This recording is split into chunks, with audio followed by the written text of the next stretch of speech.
শ্রীরামপুর কেন্দ্র বহুদিনের বামেদের দুর্গ ছিল, কিন্তু তারপরে তৃণমূল কংগ্রেসের জায়গা থেকে দাঁড়িয়ে কল্যাণ, এবং এই যে কল্যাণটা যে দিচ্ছে শ্রীরামপুর কেন্দ্রে এবারে যে ভোটে, ধরো দীপশিতা আছে, ভারতীয় জনতা পার্টির প্রার্থী আছে, তোমার কি মনে হয়?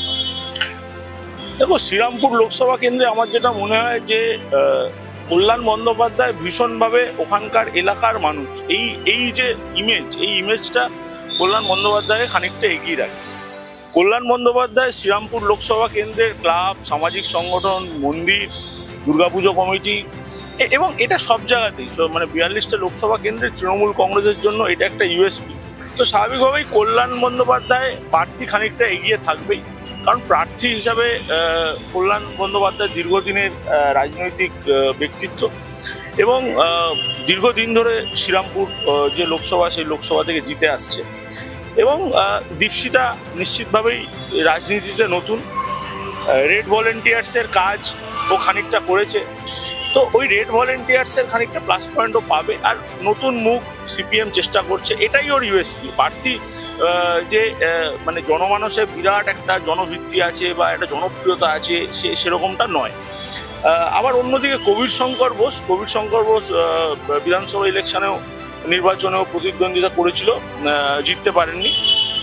আবার বিজেপি কবির শঙ্কর বোস এবং উনি প্রাক্তন জামাই কল্যাণ বন্দ্যোপাধ্যায়, তো তার উপর ভরসা রেখেছে। কিন্তু সাংগঠনিকভাবে আমাদের যতটুকু যে আমরা খবর পাচ্ছি শ্রীরামপুর কেন্দ্র থেকে, সেখানে কিন্তু ওখানকার মানুষ নিশ্চিতভাবে কল্যাণ বন্দ্যোপাধ্যায়ের উপরই শেষ ভরসা রাখবে বলে আমাদের ধারণা। ডিলিমিটেশনের পরে ডোমজুর বিধানসভা শ্রীরামপুরের মধ্যে অন্তর্গত হয়েছে। আগে ডোমজুর ছিল হাওড়ায়, ডোমজুর ছিল বামেদের একটা খুব শক্ত ঘাঁটি। দেখো, বামেদের শক্ত ঘাঁটি সারা পশ্চিমবাংলায় ছিল, সেটা সবটাই অতীত।